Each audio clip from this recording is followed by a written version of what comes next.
October 31st is supposed to mark a turning point for the WNBA, but it's beginning to look more like a countdown to collapse. With only days left before the league's collective bargaining agreement expires, Commissioner Kathy Angelbert's short-term offer feels more like stalling than strategy. Meanwhile, players are watching their leverage grow with every new offer from rival leagues like Unrivaled and Project B. And at the center of it all, if you're here for the real story and not the filtered version, subscribe. And if you're sticking around for the next meltdown, you better definitely subscribe. Caitlin Clark, whose frustration reached a boiling point after publicly accusing her union rep of lying about her role in the talks. This is no longer just a dispute over contracts. It's a full-blown leadership crisis fueled by misinformation, rising external competition, and a looming threat of a canceled 2026 season. If no deal is struck, the fallout could gut the league's momentum, damage its credibility, and fracture player relationships beyond repair. What's unfolding isn't a negotiation. It's a warning shot about what happens when a league fails to listen to its stars.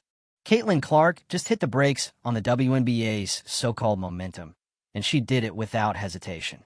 One sentence, one rejection, one exposed lie, and suddenly, the entire league is spiraling into crisis. The deal that Commissioner Kathy Angelbert thought would be a quick fix, a 30-day extension to keep CBA negotiations alive, wasn't just rejected. It was dragged into the light and torn apart. And Caitlin Clark didn't just walk away from the offer. She called out her own union representative for lying about her involvement in the negotiations. Publicly, directly, and with zero hesitation. This isn't just a miscommunication. It's not a PR misstep. It's a sign that the people sitting at the table do not speak for the players. At least, not all of them. And when your most recognizable star is saying, "I'm done," that's not a negotiation tactic. That's a warning. This isn't about one extension. It's about the pattern.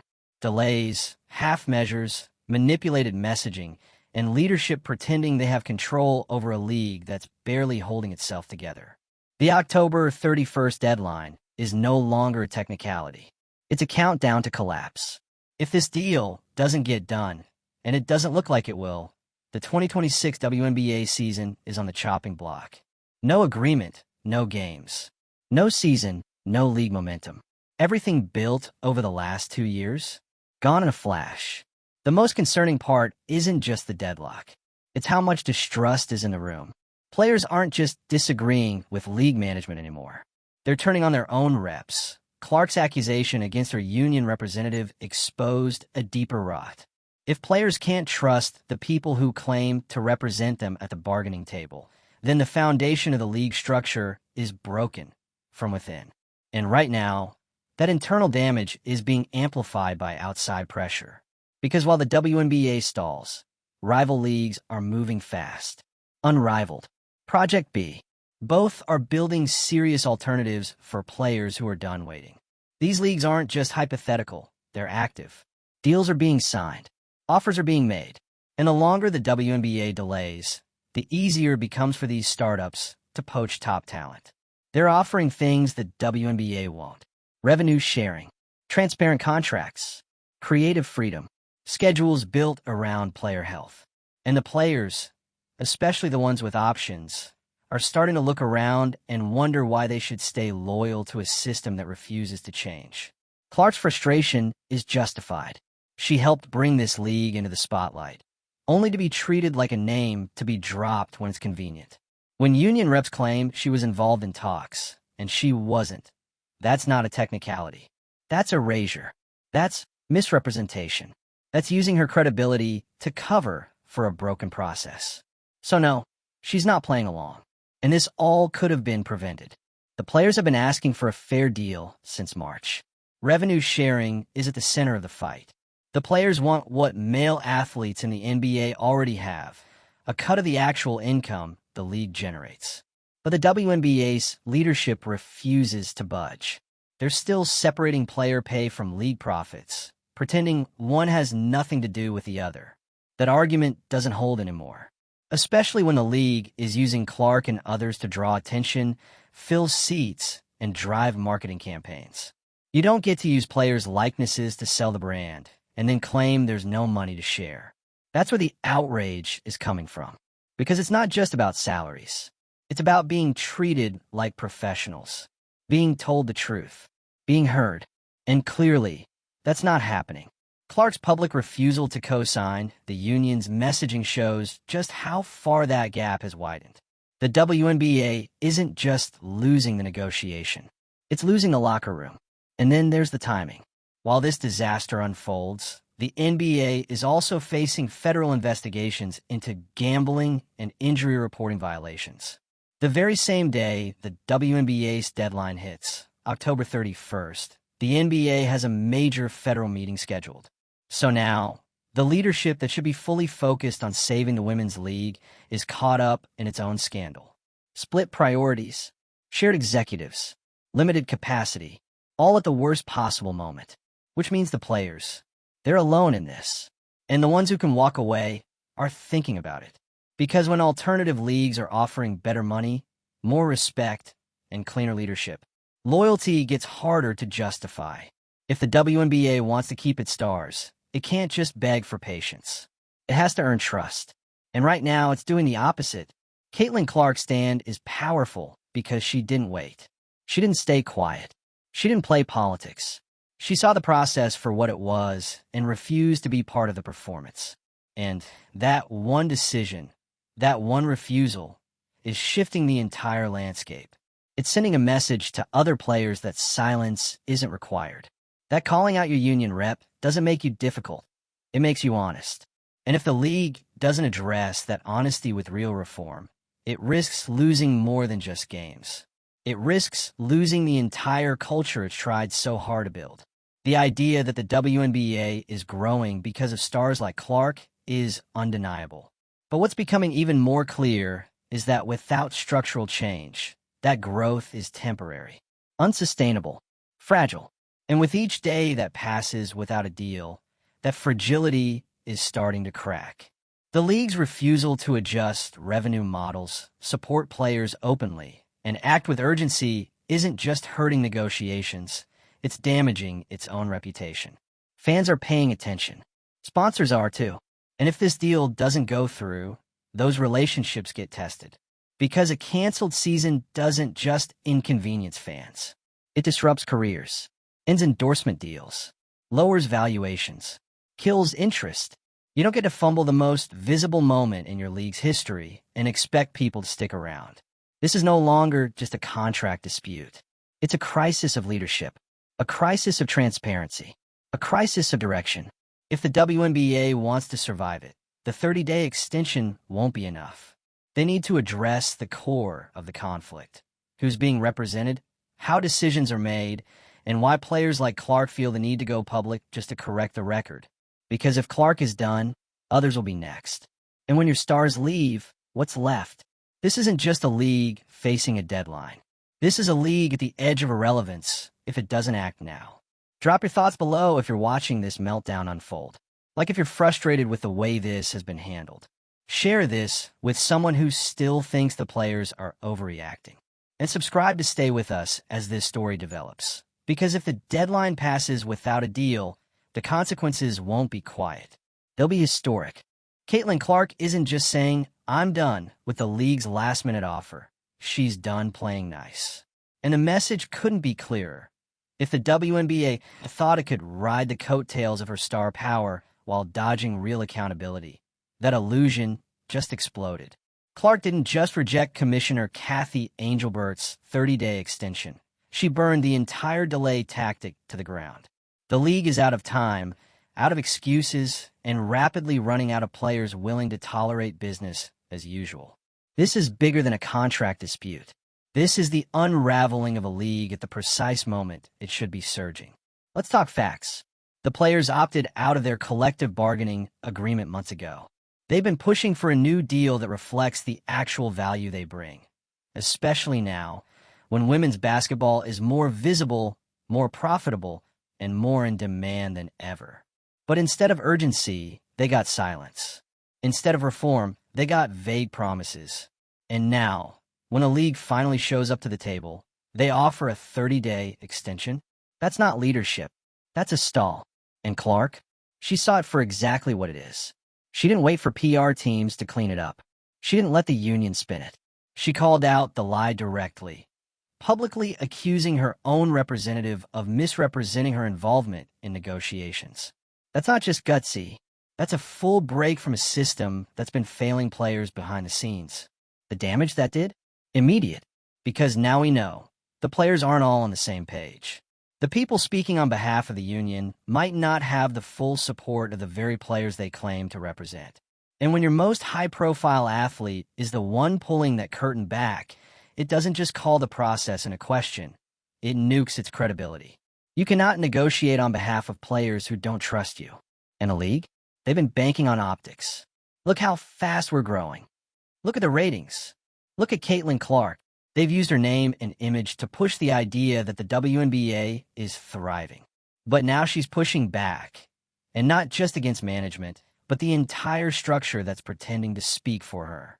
And while this internal chaos unfolds, there's pressure closing in from outside the league too. Unrivaled. Project B. These aren't fantasy startups anymore. They're real. They're moving. They're pitching players contracts that don't just pay better, but actually listen to what athletes need. Flexibility, fair compensation, transparency. These rival leagues are offering players more say in how their careers are managed. And that's a powerful lure when the WNBA can't even get its own reps aligned with its biggest stars. Right now, Clark has options. And that's what makes this moment so dangerous for the WNBA. The league can't afford to lose her. Not just because she's popular, but because she's transformational. She brought millions of new viewers to the game. She's selling out arenas. She's drawing national media attention.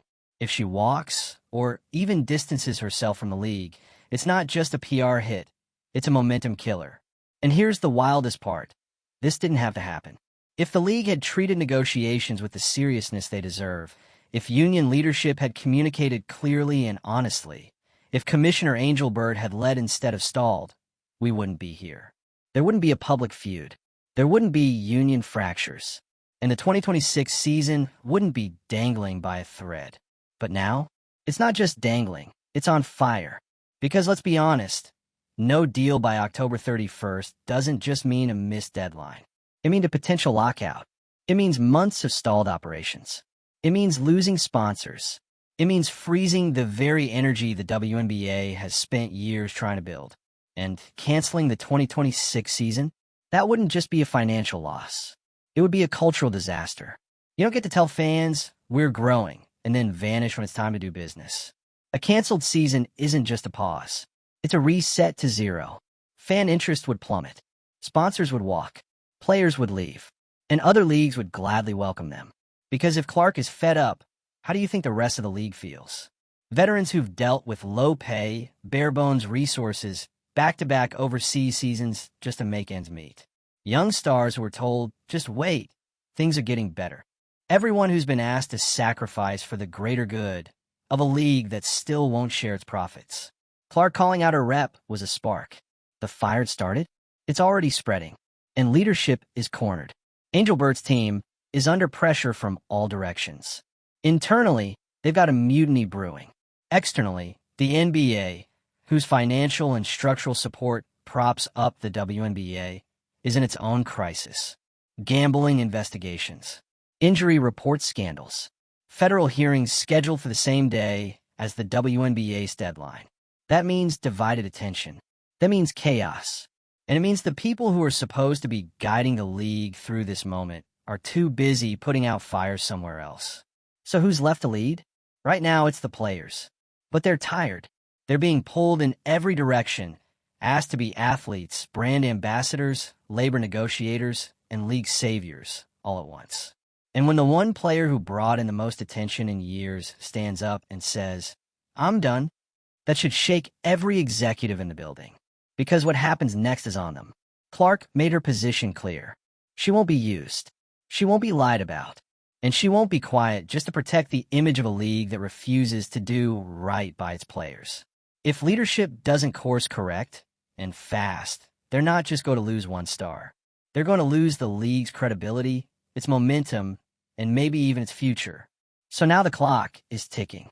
October 31st is here, and there's still no deal. Every second that passes without an agreement is another inch closer to collapse. And fans? They're watching. Sponsors? They're waiting. The rival leagues? They're ready.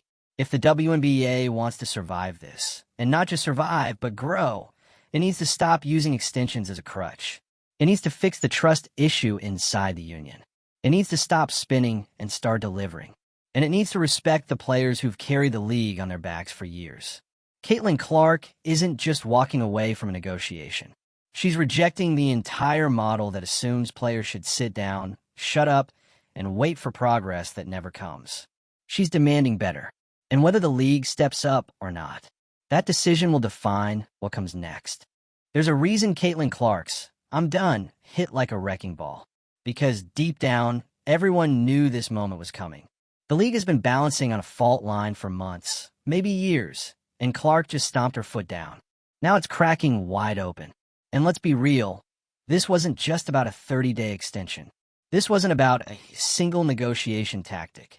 This was about a system that's been limping along, hoping no one noticed how broken it actually is.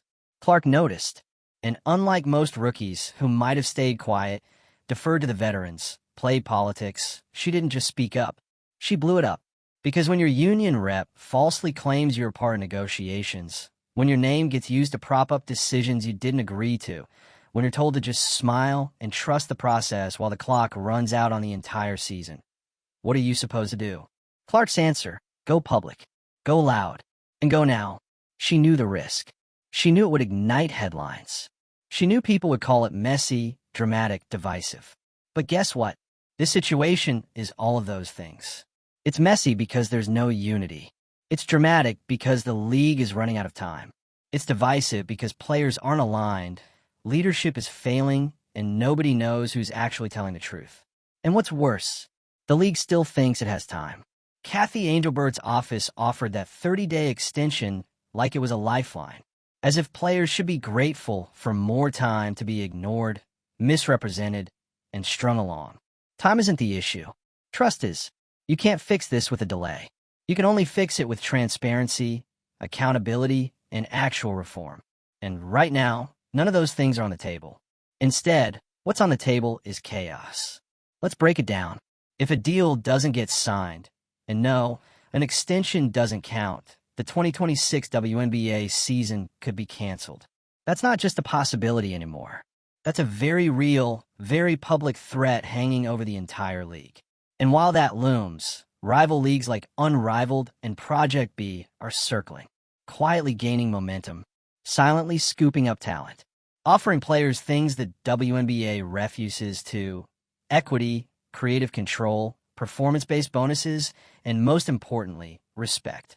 If you're a WNBA player watching this collapse unfold, and a competing league offers you more money, more control, and a say in your own future, why would you stay? Especially when the commissioner is playing delay games, and the union is putting your name in deals you didn't agree to. Caitlin Clark had every reason to blow the whistle. She's not just protecting herself. She's signaling to other players that it's okay to call this out, that it's okay to not co-sign the dysfunction. And now, that signal is getting louder. Fans are watching. Sponsors are watching. The media is locked in. And the league? The league is fumbling its biggest opportunity to date. Because let's not forget, Caitlin Clark brought more eyes to the WNBA than anyone in recent memory. She was the momentum. She was the storyline. The reason people who never tuned in before started showing up. You don't get that kind of lightning in a bottle twice. And if the league lets her walk away, or even distance herself from the current system, it's not just a bad look. It's a reputational nosedive. You can't build a future around a star and then alienate her in her first season. And yet, here we are, a commissioner under fire, a union facing open rebellion, a league on the edge of shutdown. And in the middle of it all, Clark, standing in the rubble, saying what everyone else is too scared to. This isn't working. She's not negotiating in secret. She's not hiding behind statements. She's using her platform to call out the cracks in real time. And for every player who's been told to just be grateful, just wait their turn, just go along, this is a game changer. Because if Caitlin Clark can say, "I'm done," others will follow. And that's what the league is really afraid of. It's not just about Clark. It's about what she represents. The beginning of a player-first era. The death of the "just trust us" model. The realization that waiting doesn't work when you're the one losing time. This is bigger than basketball. It's labor. It's power. It's transparency. And the WNBA is getting dragged into the modern era whether it likes it or not. So what now? They got two options. They can keep scrambling behind the scenes. Leak carefully worded statements. Push more extensions. Hope the pressure dies down. Or they can show up. For real. With a legitimate deal. With actual revenue sharing. With a plan to fix the internal leadership disconnect. With a strategy that respects players, not just their branding value. Because this league is at a crossroads, and it's about more than keeping the lights on in 2026. It's about survival. Not just surviving a PR crisis. Surviving the collapse of trust. Surviving in a world where players finally have other options. They've never had leverage like this before. And now that they know it, they're not going back. Caitlin Clark is done waiting. And unless the WNBA makes major changes, fast, fans might be too. If you're feeling the frustration, if you're sick of seeing star athletes carry leagues that don't carry them back, this is the time to speak up. Drop a comment, like this video, share it with someone who still doesn't get what's happening, and make sure you're subscribed. Because this isn't just a negotiation. This is a reckoning. And the clock? It just hit 0.